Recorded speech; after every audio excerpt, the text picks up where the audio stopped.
It's about time. I frown at Martin Delmer, my real estate broker and boss.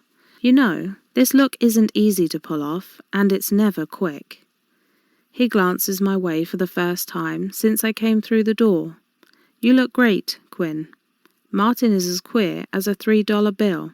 His phrase, not mine. So he's usually good for a bit more praise than that. Gay guys, especially here in New York City, are usually very appreciative of the way I look when I make the effort, as I did this morning. My long blonde hair looks like I had it blown out professionally. My makeup is impeccable, and my suit is smart and chic, but verging on slutty. What's up? Tough meeting today? We're showing an apartment at one of the more exclusive co-op buildings on the Upper West Side in Manhattan to his latest prospect.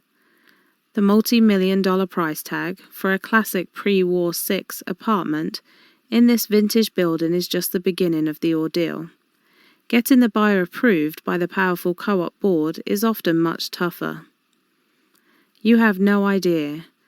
Martin hired me 3 years ago to be his assistant/salesperson, and we make a good team.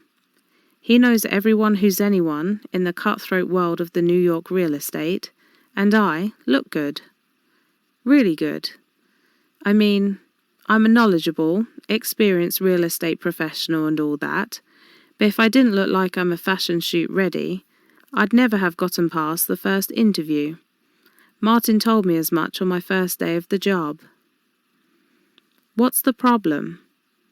I'm in charge of setting the stage for a prospect, and I've left myself too little time to do the job properly, which is why Martin is miffed at me. The fact that I've just got to spend an hour getting ready for a showing, while he just has to throw on a suit, and he's good, doesn't faze him in the least. He's the top-selling broker in our office, for a reason, and I'm lucky to be working with him, as he never tires of reminding me. He's right, but it does get old. I tried to tell Mr. Chambers that he'd have a much easier time of it with something down near the Ramble, but he insists that he doesn't want to be south of 100th Street. I stare at Martin, and he gives me a side-eye look in response. Why does he want to be so far north? I loved the last place we showed a different client, just off Central Park in the 70s. He wants to be close to Harlem. Really? I've only been living and working in New York for 3 years, and I still don't get all the nuances that a native such as Martin understands intuitively. I hate to come off like the Iowa farm girl he still thinks of me, but I'm just not getting it. I try to ask for further clarification just by raising my eyebrows, and he just gives me that look of exasperation I've come to know and hate. He's black, Quinn. Tyrell Chambers is black. That brings me up short. Oh, is all I can manage at first. Then, so you think... I'm pretty sure it'll be a no-go with this board, much as I hate to say it. He is a lawyer, though, and from what I hear, he's got a hell of a reputation. He's not Johnny Cochran or anything, but then, who is? Even so, he might just intimidate the co-op board into submission. You really think so? I honestly have no idea.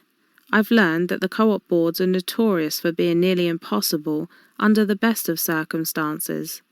I also know that racial discrimination may be dying, but it's not dead, especially in the snobby, secretive world of high-end, New York real estate, co-op buildings in particular.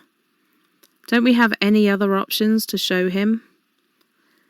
Not where I'm handling both sides of the transaction. He wants a classic 6 for around $3 million, and this is all I've got.